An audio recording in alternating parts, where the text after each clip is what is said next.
నమస్కారం. అక్షరలిపికి స్వాగతం. ఈరోజు మనం చెప్పుకోబోయే కథ పేరు జీవన ప్రయాణం. రచన భవ్యచారు.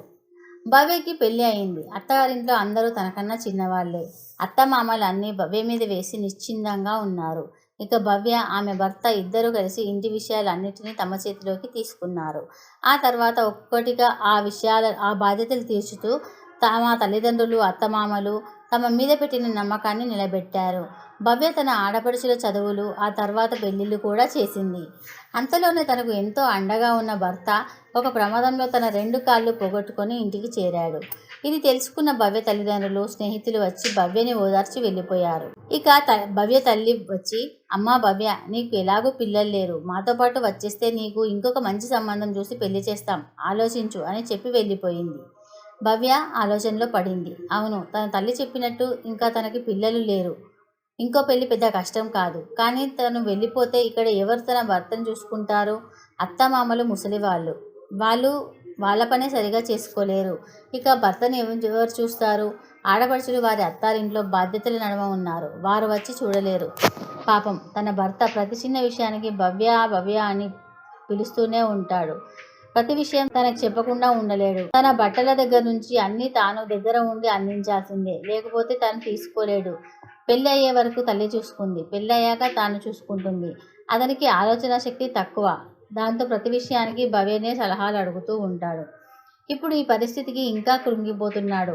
తాను పనికి మాలిన వాడినని, తన వల్ల ఏ ఉపయోగం లేదని, నీకు ఒక గుదిబండగా ఉన్నానని అంటూ ఉన్నాడు. అలాంటిది ఇప్పుడు ఈ పరిస్థితిలో తనని వదిలి వెళ్ళడం ఎంతవరకు మంచిది అని భవ్య బాగా ఆలోచించింది.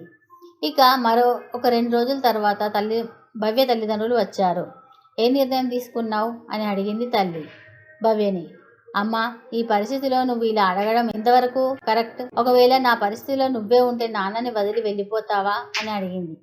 తిరిగి తానే మళ్ళీ అంటూ, ఇప్పుడు ఇతన్ని వదిలేసి వచ్చి వేరే అతన్ని పెళ్లి చేసుకుంటే అతనికి కూడా ఇలాగే అయితే అప్పుడు కూడా అతన్ని వదిలేసి ఇంకో పెళ్లి చేసుకో అంటావా? ఇలా ఎన్ని చేసుకోవాలమ్మా? ఒక్కసారి అతని పరిస్థితిలో నువ్వు ఉండి చూడు. నాకే ఒకవేళ ఆ ప్రమాదం జరిగి అతను నన్ను వదిలేస్తా అంటే నువ్వు ఊరుకుంటావా?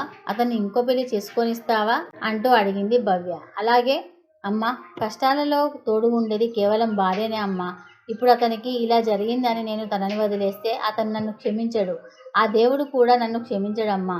తన పరిస్థితిలో నేనుంటే నువ్వు నా భర్తకి అలాగే చెప్తావా అమ్మా? చెప్పవు కదా. అందుకే నేను తనని వదిలేసి రాలేనమ్మా. తను ఇప్పుడు నా భర్త కాదమ్మా. ఇప్పటి నుండి అతనే నా కొడుకు. తనకి సేవ చేయడం నాకు వరం. నా జీవన ప్రయాణంలో మేమిద్దరం తోడు నీడగా, హృదయానికి దగ్గరగా ప్రయాణం చేస్తున్నాం. అంతే తప్ప అవసరానికో శారీరక సుఖం కోసమో కాదమ్మా అని, ఇక ముందు ఈ ఇంటికి రావాలి అంటే ఇలాంటి ఆలోచన లేకుండా రండి అని చెప్పి వారిని పంపించేసింది భవ్య. భవ్య తల్లితో మాట్లాడిన మాటలన్నీ విన్న ఆమె భర్త మాధవ్ కన్నీళ్లతో ఆమెని నిండుగా చూసుకొని భవ్యని ఇంకా బాగా చూసుకోవాలి అని అనుకున్నాడు. తన భార్య వ్యక్తిత్వాన్ని చూసి చాలా సంతోషించాడు. అన్ని విధాల సహకారాన్ని అందించాలి అని నిర్ణయం తీసుకున్నాడు. అతనికి తల్లిగా, స్నేహితురాలిగా, ఒక ఆయాగా, బాధ్యతలు కలిగిన భార్యగా సేవలు చేస్తూ, అతని ఉద్యోగం కూడా తానే చేస్తూ అన్ని విధాలా తన కర్తవ్యాన్ని నిర్వర్తించింది భవ్య. ఆ తర్వాత భర్తని ఆసుపత్రిలో చూపించి వైద్యులు చెప్పిన విధంగా మందులు వేస్తూ, మంచి బలమైన ఆహారం పెడుతూ కొన్ని రోజుల్లోనే తనని కూర్చునే స్థాయికి తీసుకొని వచ్చింది భవ్య.